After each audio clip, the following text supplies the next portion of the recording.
俺を潰すべきじゃなかった。あんたら必ず後悔するぞ。Guys, I just finished playing at Core TCG's regional event, and your boy finished top 32 for the first time with my boy Green Purple Doflamingo. I was so amped. Like, I I have been getting destroyed by tournaments and even matches like for so long. I remember there was a time period where like I wasn't even winning any matches at all, and I just couldn't get it going. But I'm so excited to have finally like placed top 32. Like it's really big, and I was like so excited about it. So I'm gonna go over my experience and my deck list. Um, and yeah, let's talk about it. All right, so if you guys have seen my last video of my deck breakdown from the previous regional, this one is slightly different. But if I will timestamp this video, so if you don't want to like sit through this whole deck breakdown, or you know how a lot of these cards work, you can skim through it, whatnot. You know, I don't want to waste anybody's time here, but I do want to discuss some of these cards for people who are new and new players and wanting to try out film Doflamingo. So let's get this going. So right off the bat, like this is very standard. You get 4 Buena Festa. This card is the searcher of the deck, searches top 5, and it's a 2k counter. Very, very versatile. I will usually play 1 or 2 at the early game, or if I need it late game, and then I'll usually keep the rest as 2k counters. But this card is fantastic. And then we have Nami. Now, Nami is a 3-cost 5k searcher, like every turn searcher. And guys, like one tip I will say is Nami must be protected. Like you have to protect Nami. And one mistake I made when I was playing this deck before is sometimes I would let her go, or I would be like, it's not worth it. But she gets you so much value when you have her on board, because you get to draw a card basically every time. Well, you search for one, right? It's so good, and she's a 5k body. Like Nami is amazing. And then you have Luffy. This guy is the star of the deck, I gotta say. He's just so versatile. He can be an attacker. He's a really annoying blocker for your opponents to deal with. Like, he's just so good. And he plays really well because he can bring down a 4-cost with you, or like when you play him. So you could bring down Luffy into Uta right here, which is another blocker.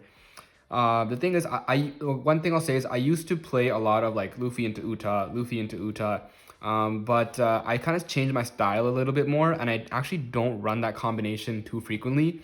Oftentimes I will play just like Luffy into Nami or Luffy into Brook, something like that, and then do Luffy into Nami like once per game towards the end when I just really need some defense up. Or I'll just play Uta by herself and use my extra Dawn for something else. Being a little bit more aggressive with this deck has helped me win some matches, and I think like that's just like really, really important there. Then that brings us to our Brook 4-cost right here. Now Brook is really good because here, I'll just put down this card here. I'm running three Baccarat. This is a 3-cost 5k vanilla. Now the reason, I know a lot of people don't seem to like playing Brook, especially in this build, and I can understand why. They kind of opt to play Zoro instead because he's a 4 for 6. Now, I think the reason Brook works really well is when you just not only have Nami, you have another target. When you have a second target, like early game, if you have a Brook into Baccarat or Brook into Nami, that's like 7 targets for Brook, and getting that like crazy like board is insane. It's insane value. I'd rather have 2 5-costs and one 2 5ks and one 6k. So I think like that combination is really good, and I like really enjoy playing it. But yeah, so that's like the main core of the deck, I'd say. And then you have let's move this off to the side here. And then these are my 2k. So I have 4 choppers, and I also have like the Buena Festa, that's also another 2k. Now, a lot of people run Shiki in this build. But unfortunately, I don't have Shiki, so what I did instead was I was running 2 Ezos. So that brings me up to a total of 10 2K counters. I have used Ezo in games before, and it has won me the game because it's just you get to rest a blocker when you don't have a sugar in hand. Like there's like another card to rest a 4K. But to be honest, most of the time I get it in hand as a 2K counter. The only downside is you're adding more non-film cards in your deck, increasing your chances of whiffing on a Nami search. Because Nami, you're only searching 3 cards, right? But yeah, there's that. And then we have our boy, Guild Tessero. So this card is fantastic. The only problem is it's really easily removable. And sometimes you gotta find the right time to play it. Even if I am playing against a deck like that can't remove it so easily, I don't necessarily play it if I have better things to play or better combinations to do. But when it hits the board and you can get that value, especially on if you play this on your 8 Dawn turn, your 10 Dawn turn is amazing. You swing for 6, -2, and you're gonna get that Dawn back anyways, and you just draw 2 cards. It's so good. Like this card can be so broken sometimes. Then we got four sugar. I used to run 3, but honestly, this card is like amazing. I like definitely overlooked how useful it is. Like late game, your opponent puts up some blockers or maybe one blocker. They think they're safe for a turn. Nah, like you rest it with their sugar. This can rest almost any blocker, right? Like you're talking about like the 1-drops, like the beiges, the choppers. You can rest the 4-cost Marco that is restricted.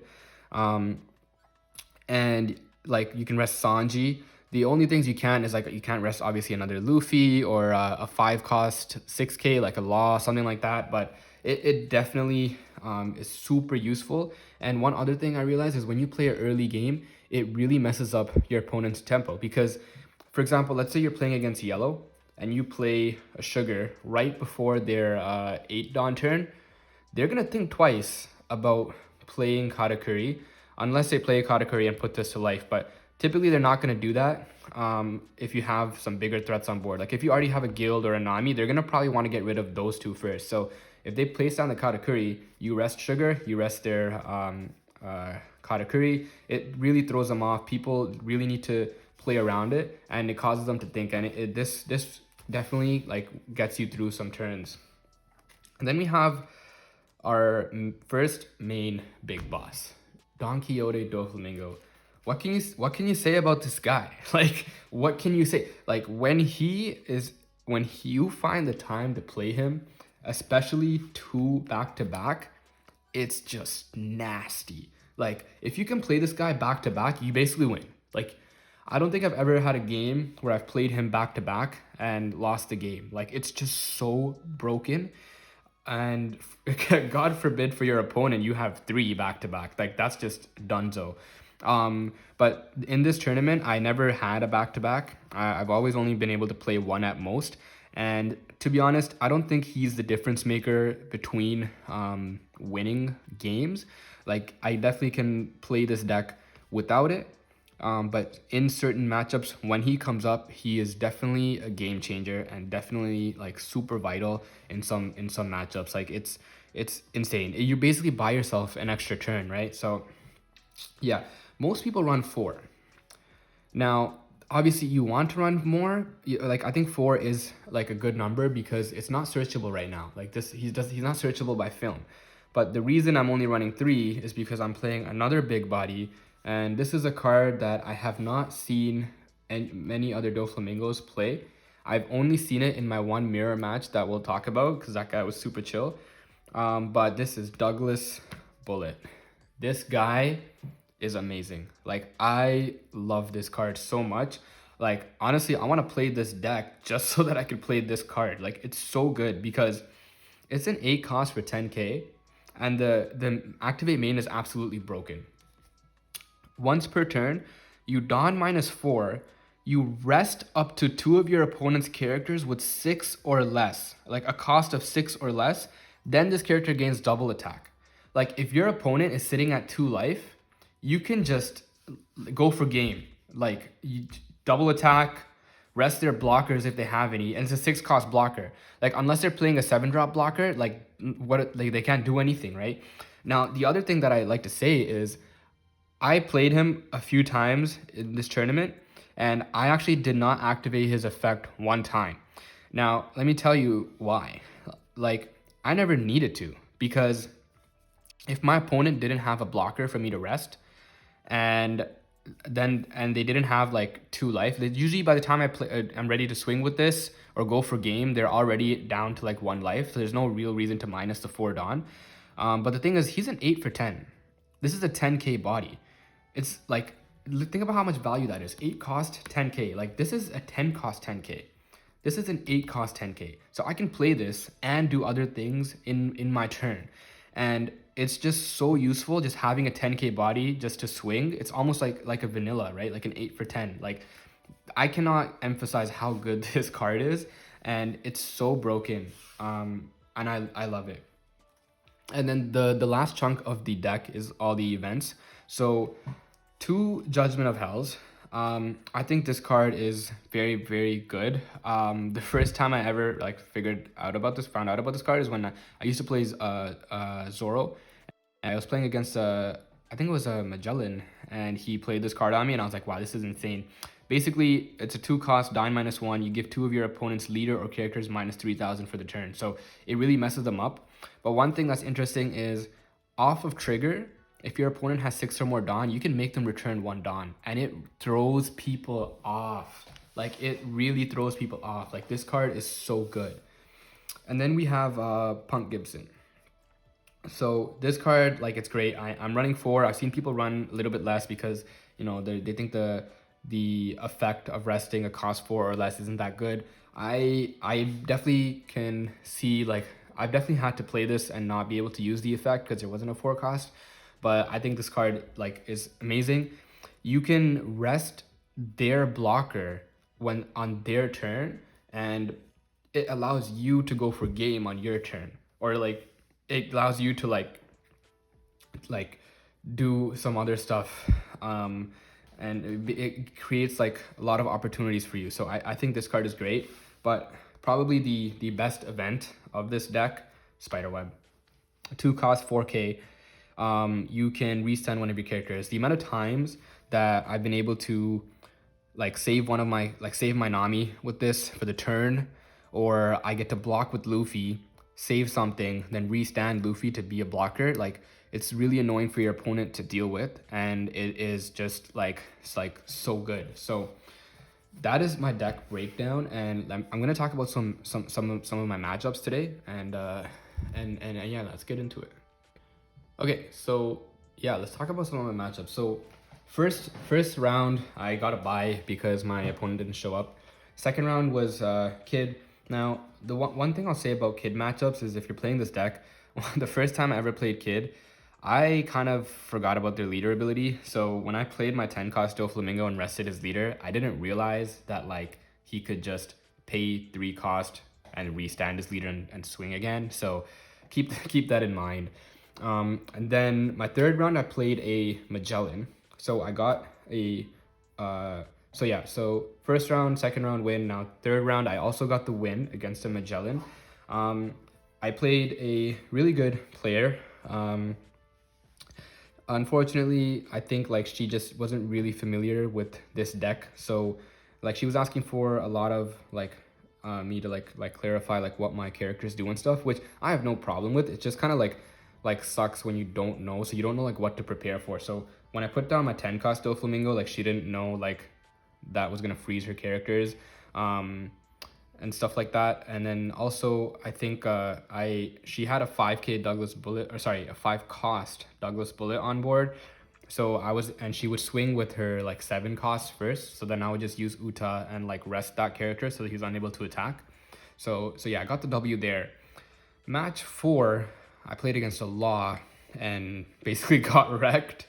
I find that the Law matchup is really 50-50 for me. If I don't find the cards that I want to find or that I need, and they do find the cards that they need, it's like really tough. Like I think I need Nami in that matchup just to get me some like card advantage, and I didn't see a Nami the whole game, so that one kind of hurt. And then I played Queen and I got destroyed. One thing about this deck is it is really tough against blue, and I honestly, if I survived one more turn, I think maybe I could have done something good, but they just like, it's hard, man. Like I couldn't build a board. He like 2 turns in a row, 3,000 world, bottom decked like my whole board. Then he and then he got to like play down a Yamato, and then he red rocked one of my Douglas bullets, and then he had a Mihawk. At that point, like it was basically GG's. Yeah, I didn't even know like what to say. Like I did get a 10 cost to rest his some of his characters, but it didn't even matter because that turn he went for a board. So that one was just tough. Like I just have to hug that. It is what it is. And then I played Zoro in match 6. The Zoro matchup, it was okay. I think he went for life too aggressively and ignored my board.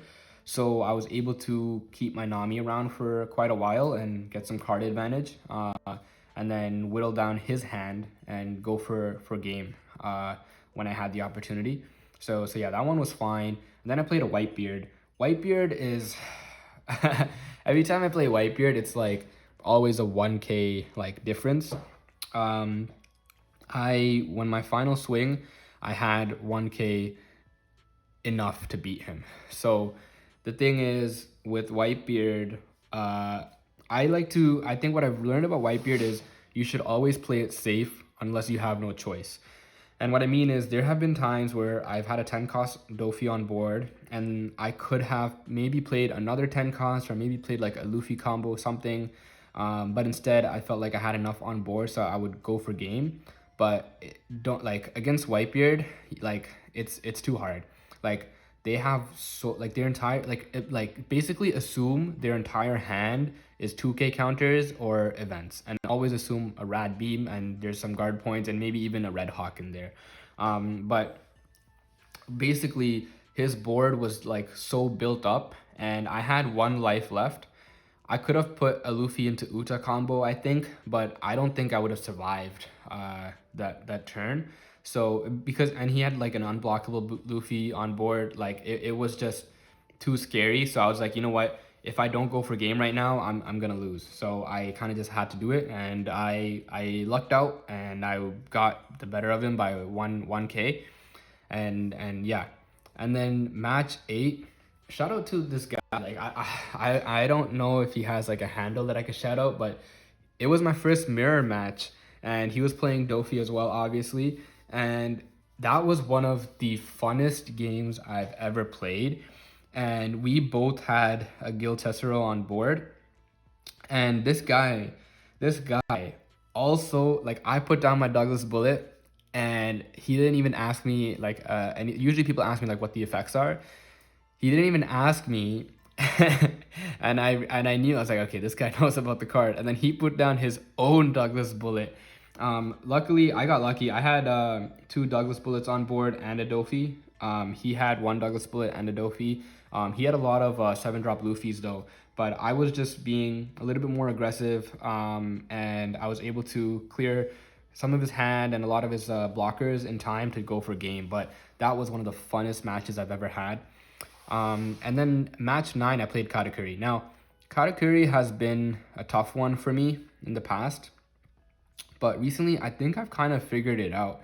With Katakuri, you want to go super wide. So when I'm playing, I really look for my Brook because I need my Brook to get me like Baccarat or Nami. And in that turn, like I'm pretty sure, if I remember correctly, 2 back-to-back turns, I had Brook into Baccarat, and then the next turn I had like Brook into Nami, something like that. So I had 4 5Ks on board, and then I had Luffy. I think I was able to put down a blocker, and then he did Katakuri one of my Namis. Now that's one other thing too, like you got to make sure you don't play your Luffy before their 8-cost turn because he was going second, so I knew the Katakuri was coming, and if I had the Luffy on board, he would have put that into life. So instead, I defended my Nami. I had 2 Namis on board, I think, actually. So maybe not a Baccarat, maybe it was 2 Namis. But I defended my Nami really aggressively, and he put 1 into life with his Katakuri. And then the next turn, I had my Luffy out, but I think he 7-cost Linland me, and I think I trashed to life. And I think he also big mommed me. But at that point, his hand was too little. Like, there wasn't anything he could really do to stop my barrage of attacks. So I had like 6 attacks, really. I had like a full board and my leader. So yeah, I got the W there. My overall thoughts is this is one of the funnest decks I've ever played. I really love it, and I will definitely keep this around at least as a fun deck. My problems is that I think I could beat almost any deck with this except for blue. Like, blue is really, really tough. When they get their 3000 worlds and red rocks, like, there's almost nothing you can do. And it kind of is what it is. I know I've seen some people have some success with it. I mean, I have won games against like Blue Croc before, but Blue Croc, even Blue Dofi, Blue Yellow Queen, they're tough matchups when they have the right cards. Like, if you can't get anything to stick on board, like, there's not much you can do. Like, they'll 3000 worlds your Nami, they'll 3000 worlds your Brook, they'll 3000 worlds your Uta, and they'll red rock your Dofis, they'll red rock your Luffys. Like, it's a tough matchup. So I don't know. I'm gonna still try to see if I can make it work. But yeah, I had tons of fun. And I'm so like proud of myself for being able to get to top 32. I just squeezed in there. I was literally number 32. So I was really happy about that. And yeah, like I don't know. It definitely like made, like, you know, I had a lot of thoughts like, yo, like maybe I'm just like not good. Maybe like I should like why am I wasting time like playing this game when I'm like not really all that good. But I honestly like this showed me like, you know, it's possible. Like, I clearly know, you know, what I'm doing. Like, sometimes it comes down to luck, sometimes like you just need like a little bit more practice, and I was able to get it done. And now I am like happy, and I am gonna be trying maybe try a little bit more with this deck, or maybe I'll go back to trying to get Ace to work while I can. But yeah, like I hope some of you guys try out this deck. Let me know in the comments if this is like something you're interested in, and yeah, thanks for watching. That'll wrap it up.